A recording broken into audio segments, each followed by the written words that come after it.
Assalamualaikum warahmatullahi wabarakatuh. Di video ini saya akan secara khusus mengupas tentang fisiologi otot.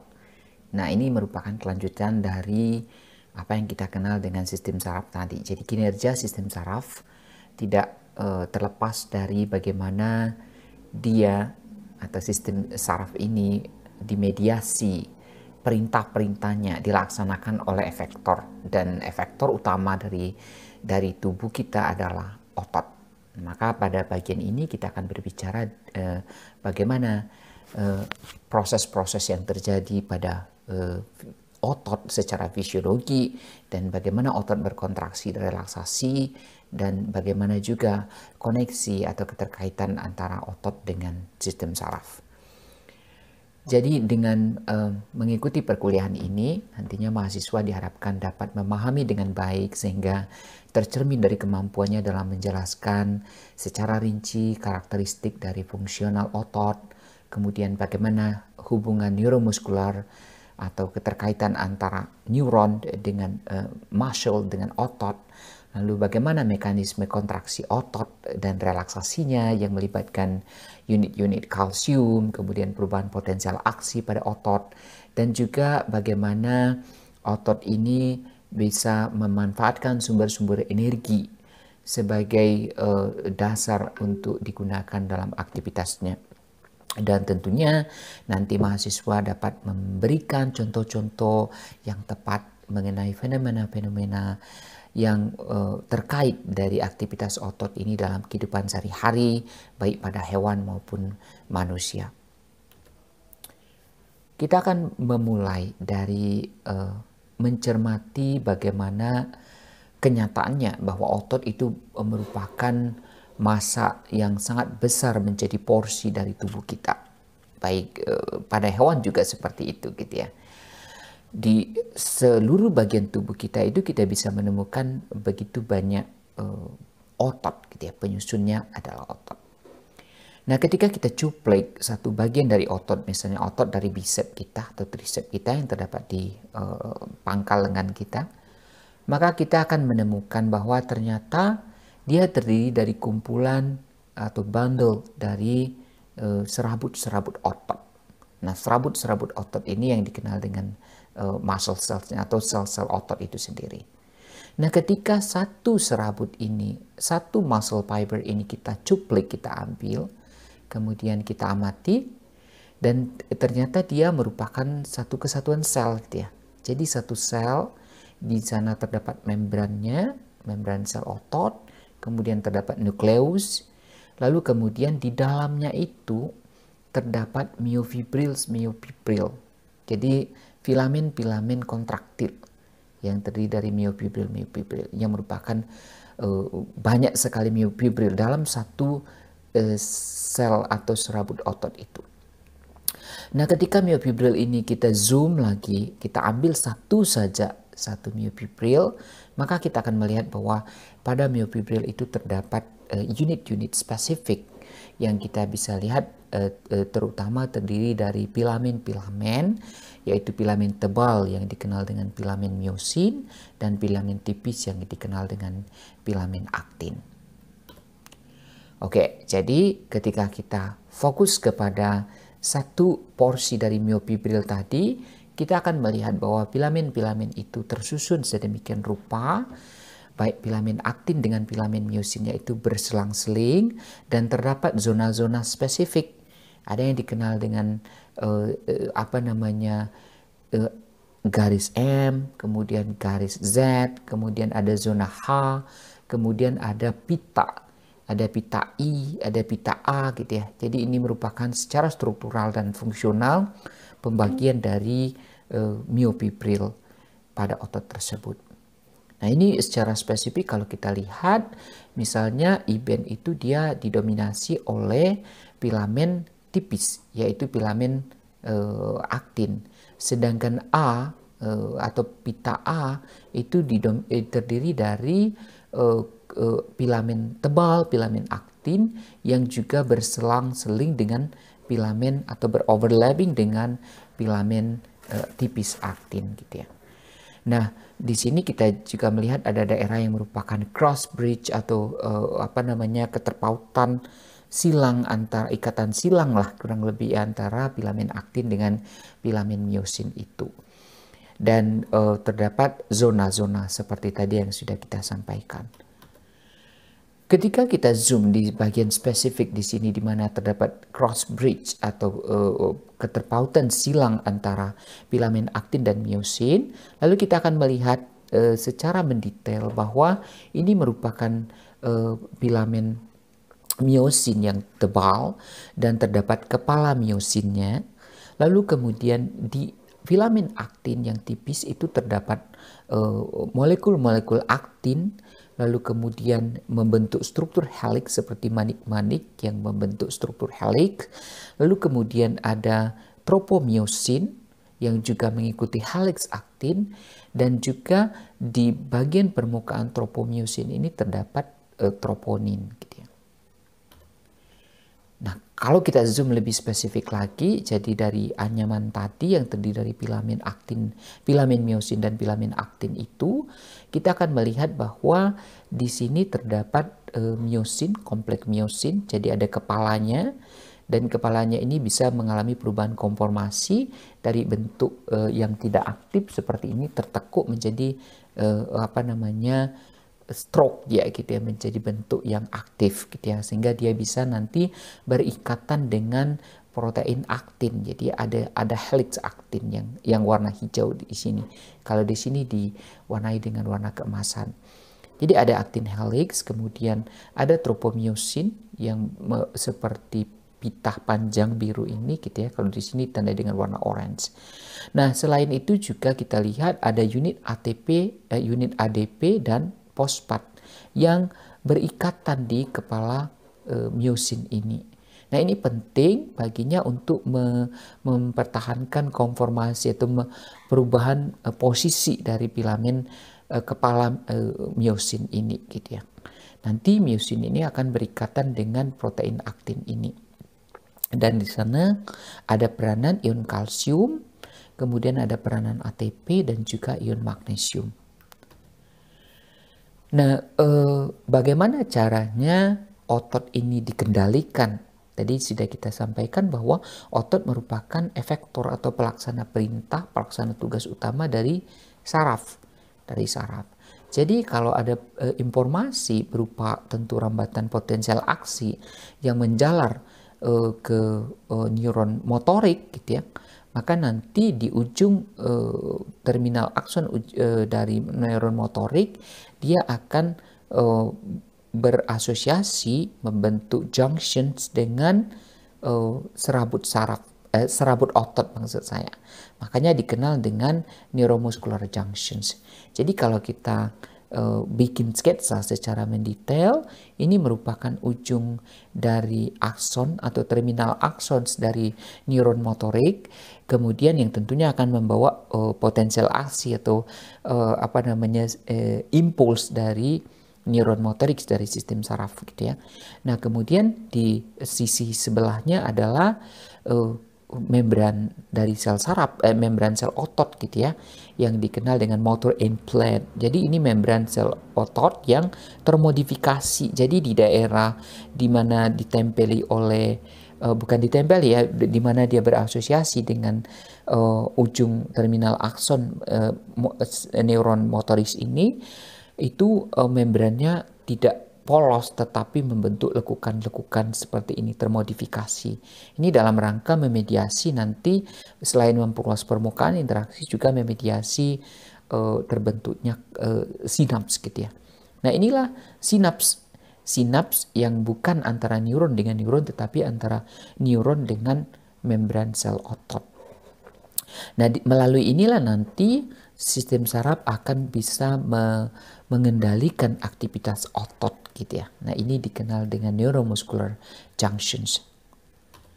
Nah, ketika kita merunut lebih dalam, bagaimana sih aktivitas dari yang terjadi pada neuromuscular junctions ini?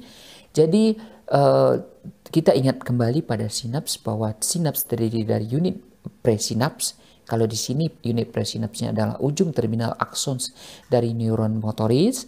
Lalu kemudian ada postsinaps. Apa postsinaps di sini? Yaitu membran dari sel otot. Nah, ini adalah sel otot yang sebagai postsinapsnya.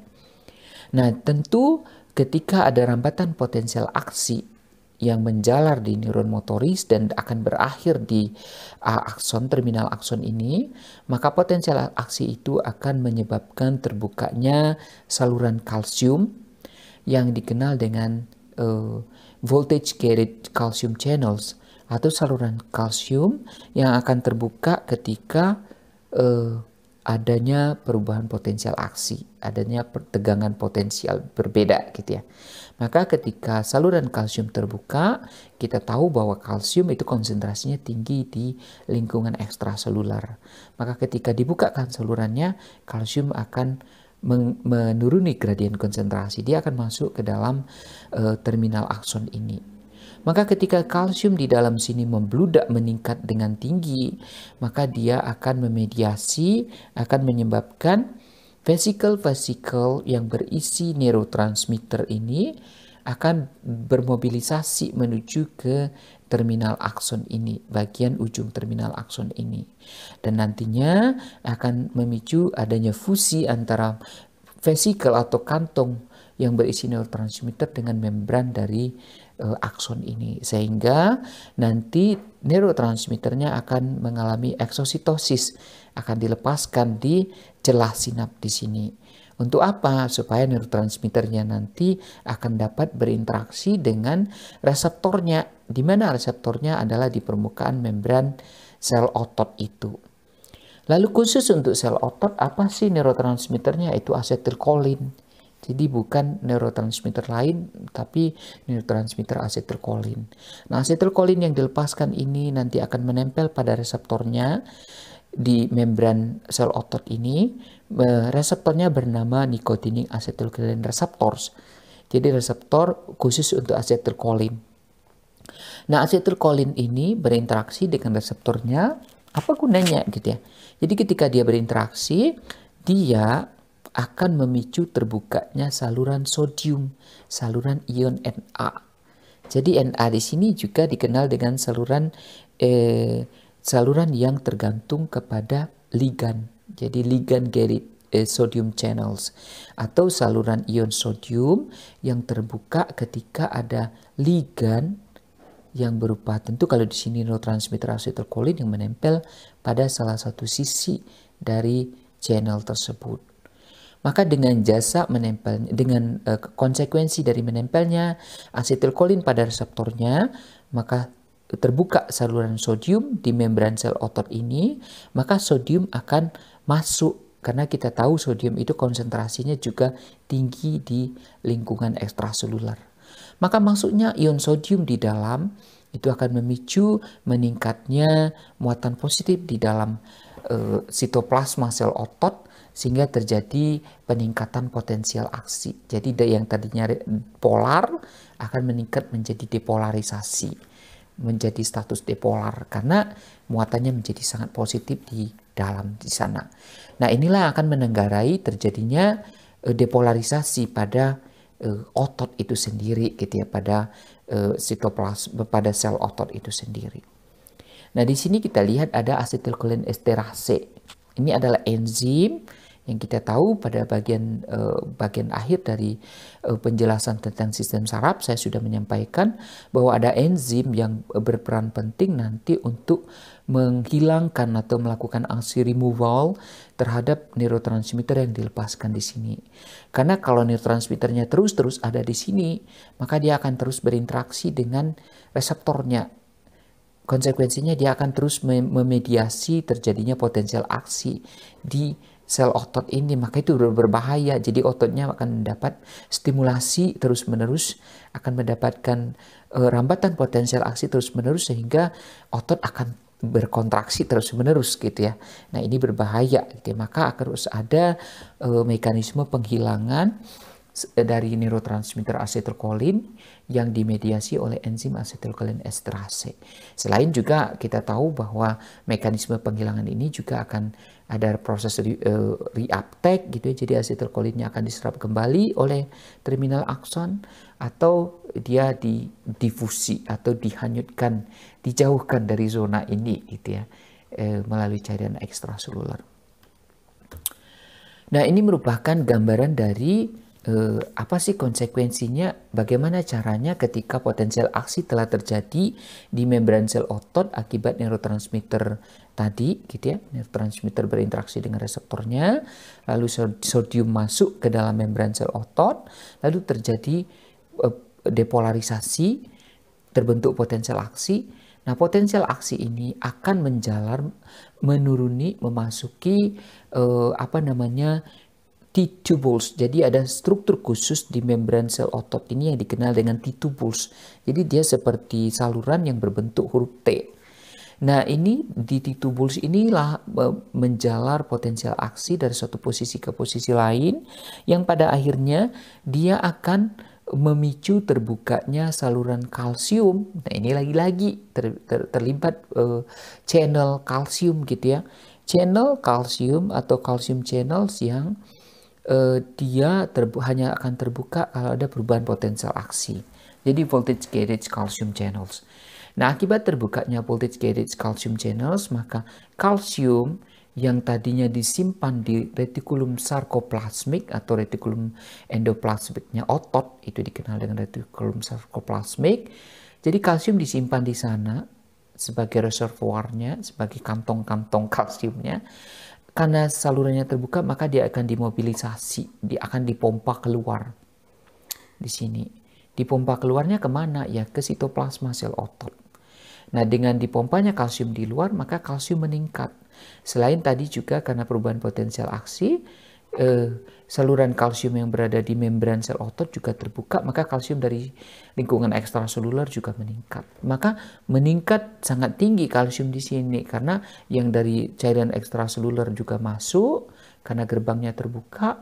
Kemudian kalsium yang berada di retikulum sarkoplasma yang menjadi simpanan di dalam sel otot itu sendiri juga dimobilisasi ke sitoplasma, sehingga sitoplasma sangat kaya dengan konsentrasi kalsium. Nah, apa gunanya kalsium di sini? Jadi kalsium di sini penting untuk memediasi. Pertama, kalsium akan berinteraksi dengan unit troponin dari filamen aktin. Apa gunanya nanti? Dia akan memungkinkan perlekatan antara kepala miosin dengan aktin ini.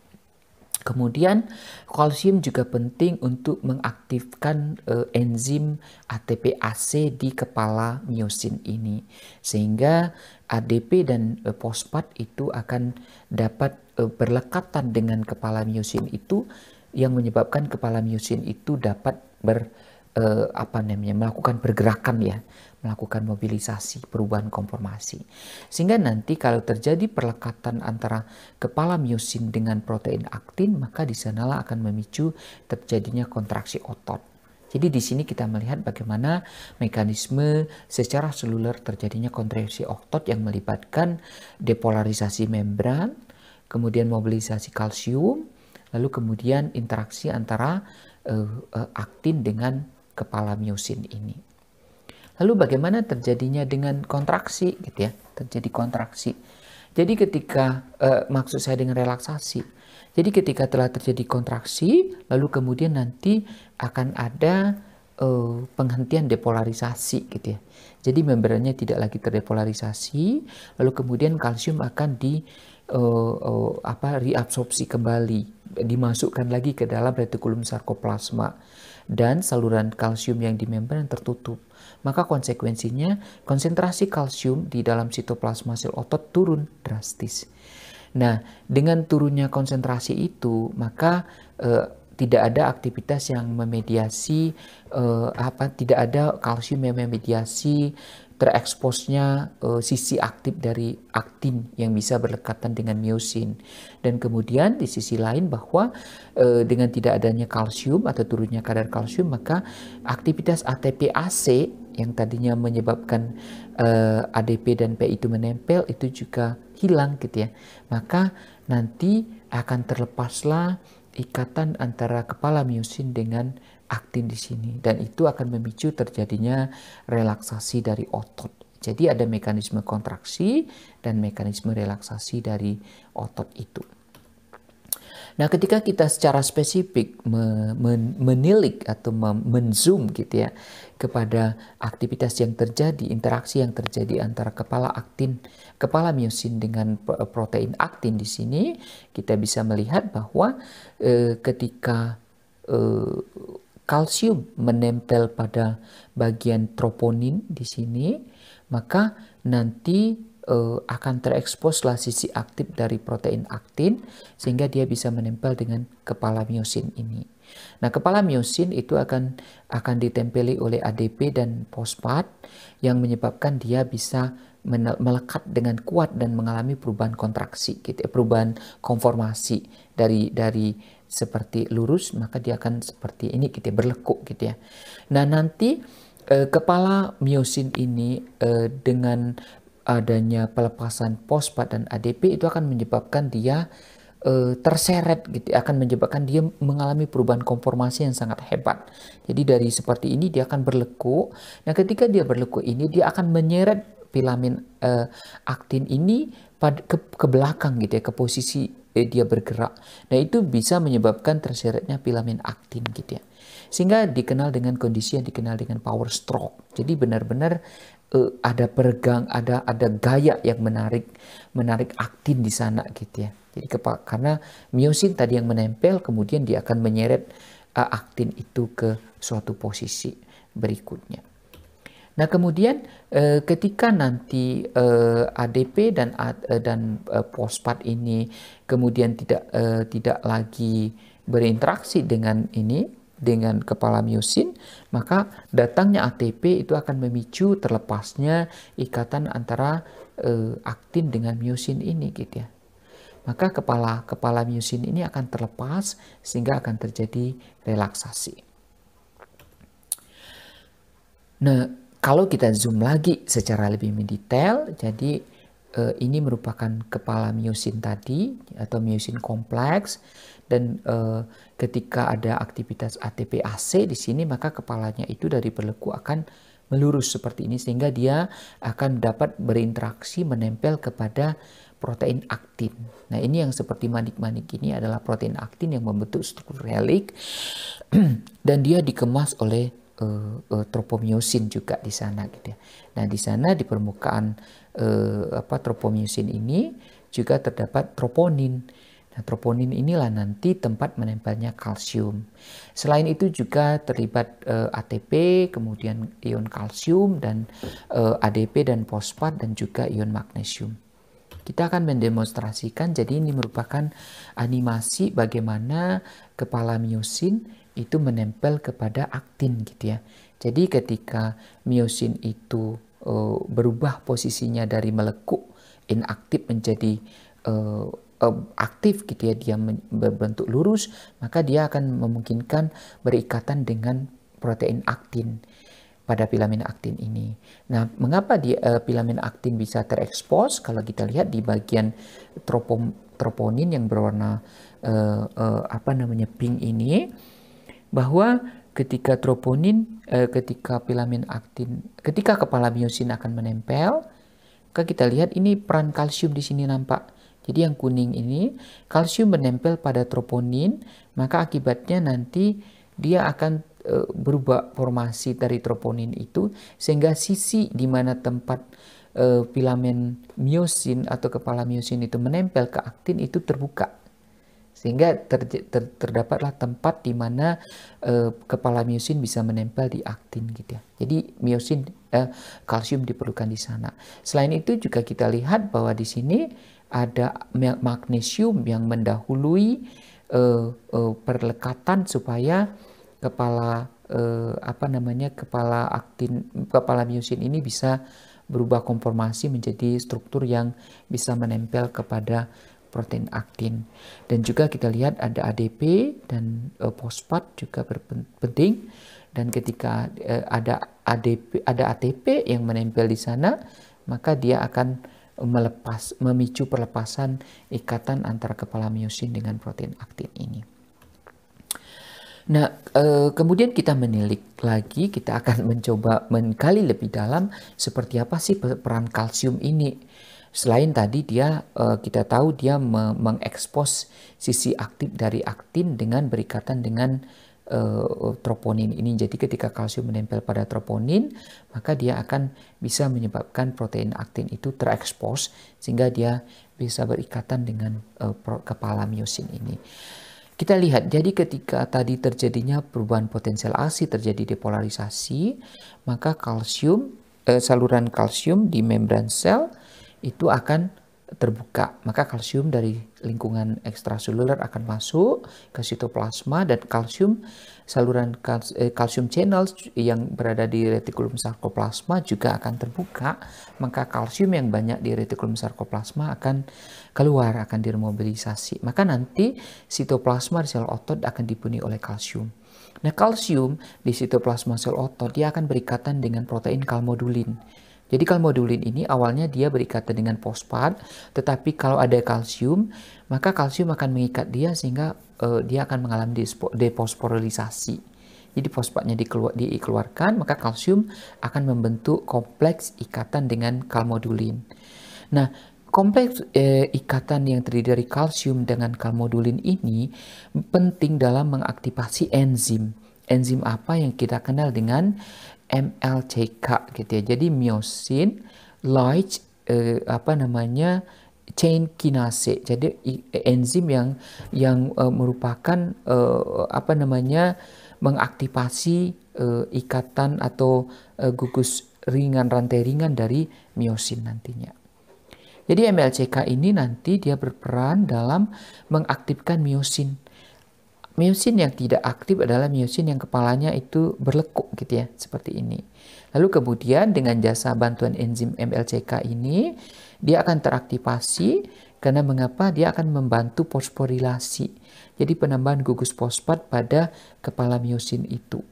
Sehingga dengan fosforilisasi itu, maka kepala myosin akan melurus seperti itu, kita akan aktif dia, dan dengan bantuan ATPase tentunya juga, sehingga nanti kepala myosin yang lurus seperti itu akan dapat berinteraksi dengan aktin.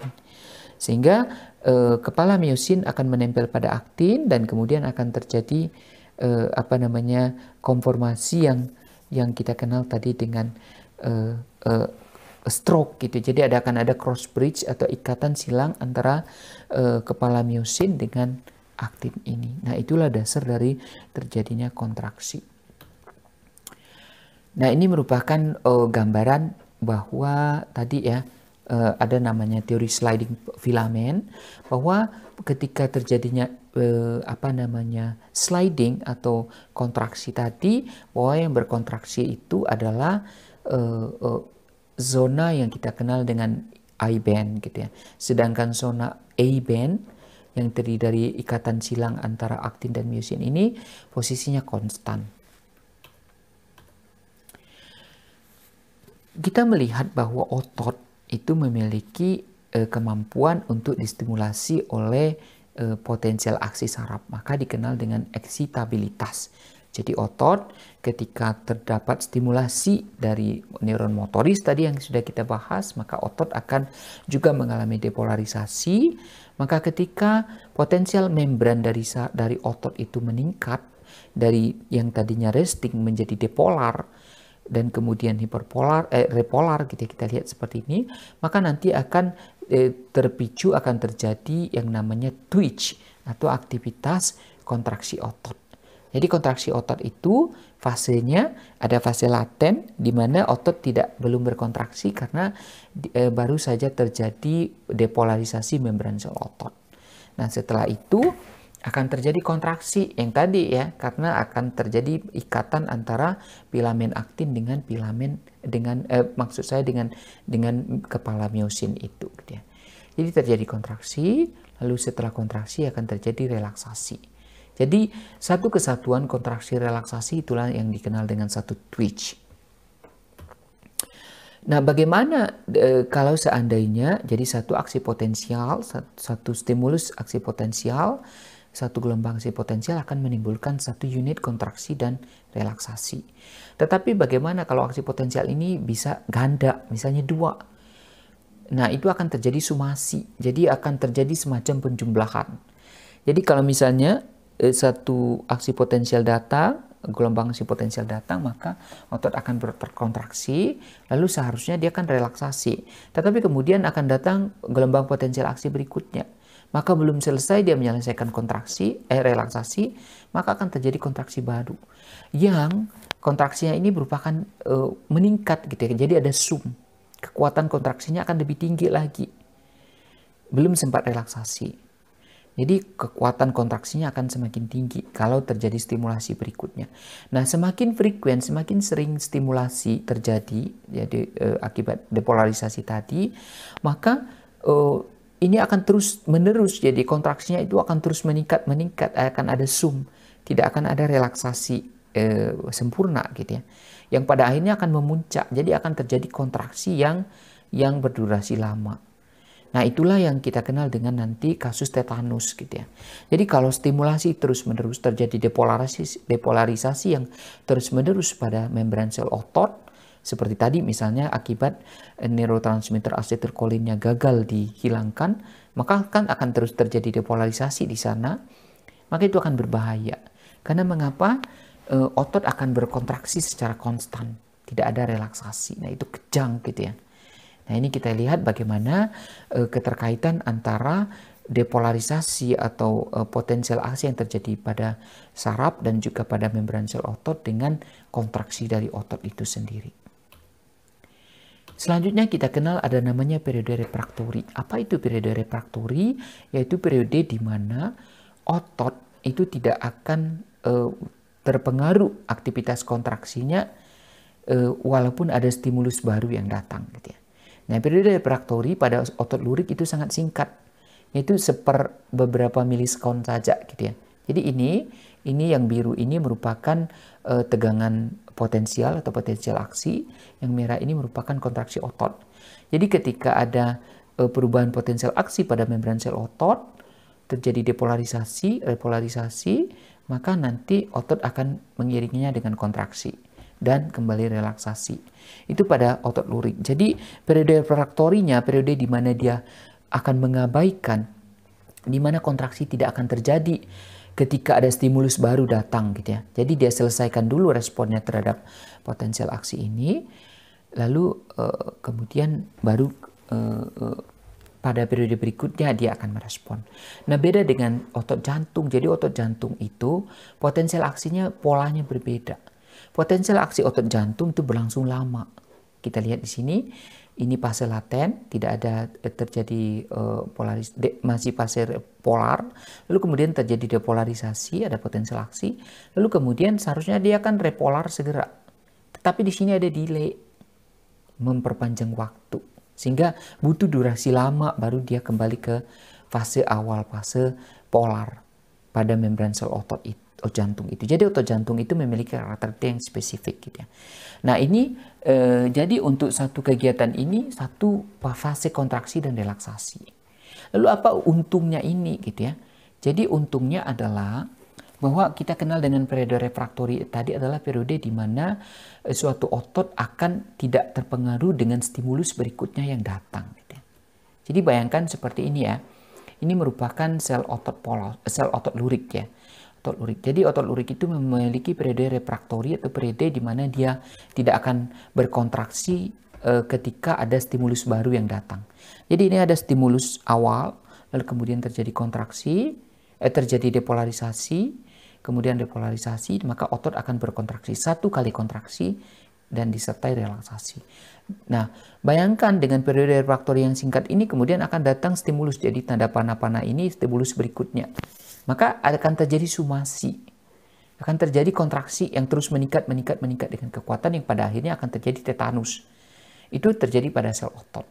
Lalu pada sel otot jantung, ini otot lurik. Lalu bagaimana dengan sel jantung? Nah, sel jantung kan kita ketahui bahwa periode refraktorinya panjang.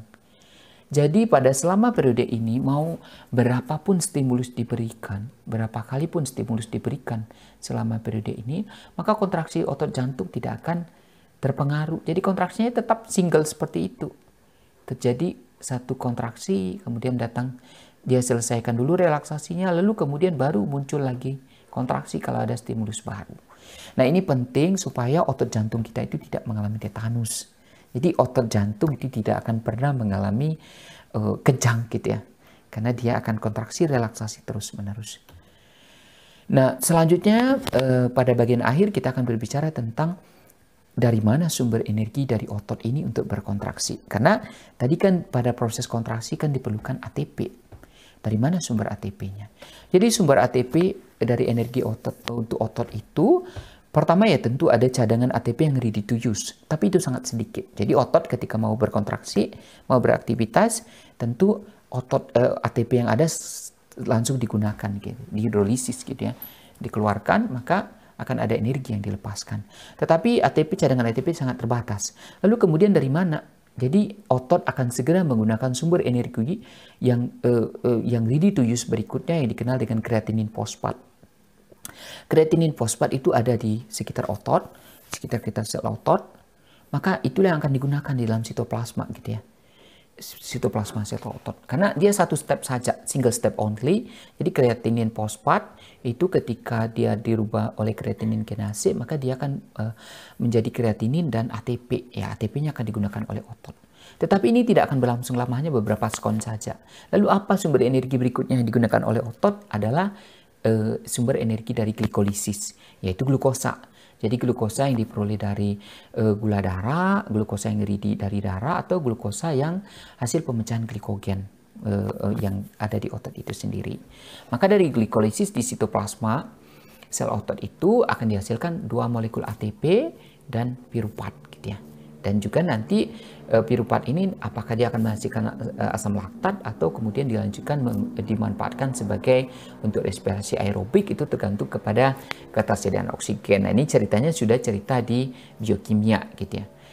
Nah, kalau nanti glikolisis ini sudah tidak tercukupi lagi, karena ini waktunya paling 1 menit gitu ya, mampunya sumber energi ini ditenggarai oleh glukosa yang ada. Lalu dari mana sumber energi berikutnya adalah dengan respirasi aerobik yang kita kenal dengan fosforilasi oksidatif. Yang kejadiannya tentu di mitokondria.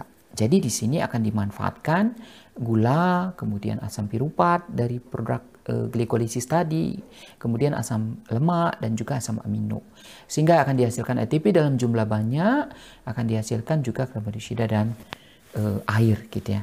Jadi otot itu menggunakan sumber energi secara bertahap. Jadi dari ATP dulu, kemudian ada kreatinin fosfat yang hanya akan digunakan, mungkin energi dari kreatinin fosfat ini kan cuma 1 ATP per 1 molekul kreatinin fosfat. Maka sangat sedikit sekali ATP dan itu hanya mencukupi untuk 15 detik aktivitas otot. Lalu sumber energi berikutnya adalah dari glikolisis, dan glikolisis ini hanya menghasilkan 2 ATP yang itu hanya cukup untuk aktivitas otot sekitar 30-60 sekon. Hanya 1 menit kurang gitu ya. Lalu sumber energi yang paling banyak adalah dari sumber energi yang memang prosesnya lamban gitu ya, tetapi dia menghasilkan energi yang banyak, yaitu dari fosforilasi oksidatif di mitokondria. Nah, ini dia membutuhkan oksigen, kemudian akan menghasilkan 38 ATP. Jadi sangat banyak, maka kebutuhan energi untuk kontraksi aktivitas otot di sini bisa disuplai dalam waktu yang berjam-jam gitu ya.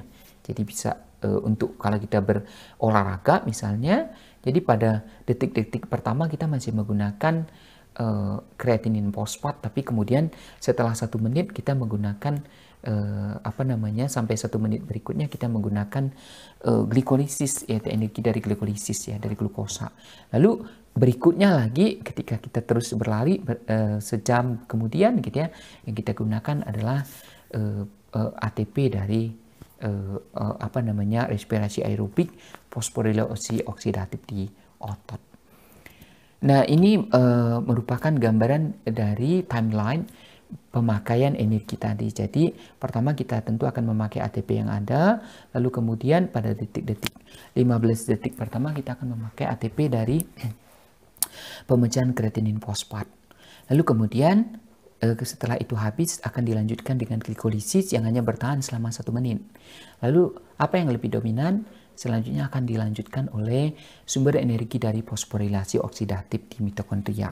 Di sana akan dimanfaatkan asam lemak, kemudian juga glukosa juga gitu ya, dan asam piruvat juga gitu ya. Jadi berbagai macam dimanfaatkan, dan juga asam amino gitu ya, dimanfaatkan untuk energi otot itu. Baik, saya pikir itu semua paparan kita tentang fisiologi otot, dan mudah-mudahan kita dapat memahami bagaimana otot bisa bekerja, bagaimana peranan kalsium, dan bagaimana sumber-sumber energi otot dapat dimanfaatkan. Assalamualaikum warahmatullahi wabarakatuh.